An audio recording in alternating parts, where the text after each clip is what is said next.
अस्सलाम वालेकुम, मैं हूँ जानशेर और आप देख रहे हैं हमारा यूट्यूब फेसबुक चैनल। आज हम बात करेंगे सारा कत्ल केस के हवाले से। जो मुलजिम शाहनवाज़ उनके शौहर थे, उन्होंने अपनी बीवी को जो है वो बेदर्दी के साथ कत्ल कर दिया था।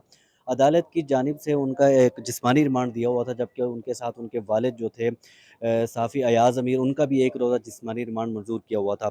आज इस केस की समाअत जो है वो सुबह 10 बजे होनी थी, मगर कुछ वजूहात की बिना पर जो है पुलिस उन दोनों मुल्ज़मान को जो है यहाँ पर पेश ना कर सकी। काफ़ी देर के बाद जो है ढाई बजे के करीब जो है वो मुल्ज़मान को यहाँ पर पेश किया गया। केस की समाअत जो है वो यहाँ पर हुई, और जो बड़ी डेवलपमेंट सामने आई है वो ये है कि पुलिस की जानिब से दोनों मुल्ज़मान का 7 रोज़ा जिस्मानी रिमांड की इस्तदा की गई थी, जबकि पुलिस की जानिब से 3 रोज़ के लिए मुल्ज़िम शाहनवाज़ का जिस्मानी रिमांड मंज़ूर कर लिया गया है, जबकि जो उनके वालिद हैं साफ़ी अयाज़ अमीर, उनका 1 रोज़ का जिस्मानी रिमांड मंज़ूर कर लिया गया है। केस की प्रोसीडिंग के हवाले से हम बात करेंगे। हमारे साथ अदील सरफराज मौजूद हैं, इनसे बात करेंगे कि आज केस की समाअत में क्या अहम रिमार्क्स जो हैं वो सामने आए।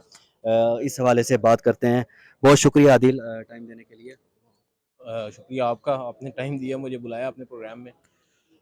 आज जो पेशी हुई है साफ़ी अयाज़ अमीर साहब और उनके साहबजादे जो कि मुल्ज़िम हैं, मरकज़ी मुल्ज़िम हैं शाहनवाज़ अमीर, उसमें अब पेश रफ़्ती हुई है जैसा कि आपने इंट्रो में बता दिया है कि 3 रोज़ा जिस्मानी रिमांड मुल्ज़िम का अदालत ने अब मंजूर किया, और साथ ही जो मुबैना तौर पर जो शरीक मुल्ज़िम है अयाज़ अमीर, उनके वालिद, उनका मज़ीद 1 रोज़ा जिस्मानी रिमांड दे दिया और पुलिस के हवाले अब उनको कर दिया गया है। अब से चंद ही लम्हों पहले ये फ़ैसला अदालत ने सुनाया है। आज की जो समाअत हुई है, इसमें जो मरकज़ी मुल्ज़िम है शाहनवाज़, उनकी जानिब से तो कोई वकील पेश ही नहीं हुए, जबकि अयाज़ अमीर साहब के साथ वकील तो आए थे, एक से ज़ायद वकील थे उनके साथ। लेकिन अहम बात ये है कि अयाज़ अमीर साहब ने आज भी अदालत के सामने खुद ही आर्ग्यू किया है और अपना केस जो है प्लीड किया है। उसमें उन्होंने आज अदालत के सामने ये मौक़िफ़ रखा है, क्योंकि पुलिस को इत्तला देने वाले वो खुद थे।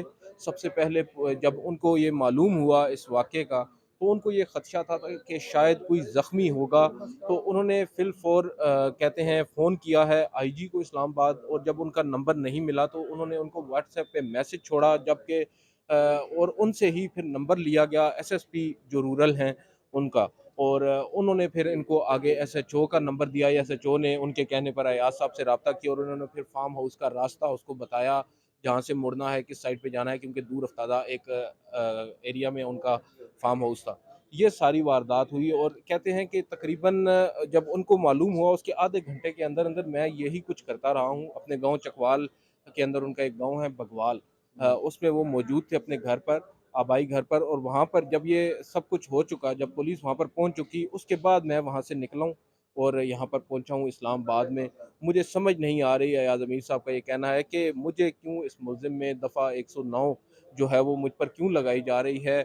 बताया जा रहा है कि मैंने कोई मुआवनत की है, किस तरह की मुआवनत की है? मैंने तो एक रिस्पॉन्सिबल सिटीज़न के तौर पर अपनी जो ज़िम्मेदारी थी उसको पूरा किया है। बल्कि यहाँ तक कि अयाज़ अमीर साहब ने ये भी बताया कि उन्होंने जो शाहनवाज़ की वालदा हैं, उनको फ़ोन पर ये भी कहा कि आप जो हैं वो इसको किसी भी तरह से भागने ना दीजिएगा घर से, और दूसरा अगर कोई आस-पास मुलाज़िम हैं, घर पर हैं इस वक़्त, तो उनसे कहें कि इसको रस्सियों से बाँध दें। उन्होंने कहा था ये एक संगीन जुर्म है और मैं नहीं चाहता था कि ये मुल्ज़िम जो है यहाँ से फ़रार हो सके। ये यहाँ तक करने के बावजूद अब हालत ये है कि ये सुनी-सुनाई बातों पर मेरे ऊपर 109 की जो दफ़ा है वो इन्होंने लगाई है और मेरा रिमांड ये ले रहे हैं। मुझे इस बात की समझ नहीं आ रही। कहते हैं कोई फ़िक्शन होती है, कोई कहानी घड़ी जाती है।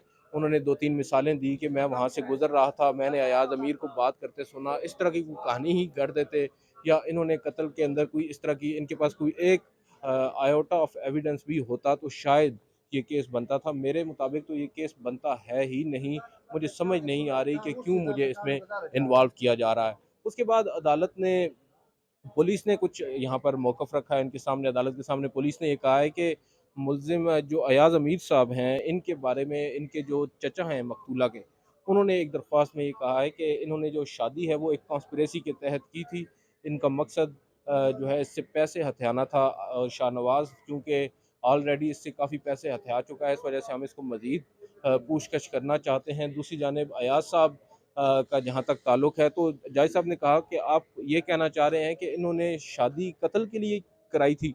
تو انہوں نے کہا ہے جی کہ صرف قتل کے لیے نہیں، صرف جو ہے پیسے لینے کے لیے بھی یہ ایک سازش رچی گئی تھی، جس پر ایاز صاحب نے کہا کہ میں تو شادی پر موجود بھی نہیں تھا، مجھے تو شادی کا علم بھی نہیں تھا، اور جہاں تک بات ہے اس بات کے ثبوت کی، تو نکاح نامہ آپ کے عدالت میں فائل کے اندر موجود ہے، آپ دیکھ سکتے ہیں، میرے تو اس پہ کوئی دستخط بھی نہیں ہے اور نہ میں گواہ تھا، اس کے باوجود اس کیس میں مجھے کیا جا رہا ہے، جس پر اب عدالت نے پہلے تو کہا کہ ہم فیصلہ محفوظ کرتے ہیں، جس کے 10 منٹ کے بعد اب انہوں نے یہ فیصلہ سنایا ہے کہ 3 روزہ جسمانی ریمانڈ پر شاہ نواز کو انہوں نے پولیس کے حوالے کیا، اور 1 روزہ مزید جو جسمانی ریمانڈ ہے وہ ایاز امیر صاحب کا دے دیا۔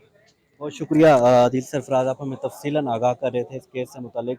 اس میں عدالت کی جانب سے جو مرکزی ملزم ہے شاہ نواز، ان کا 3 روزہ جسمانی ریمانڈ منظور کر لیا گیا ہے، جبکہ جو ان کے والد ہیں ان کا جو ہے وہ 1 روزہ جسمانی ریمانڈ منظور کر لیا گیا ہے۔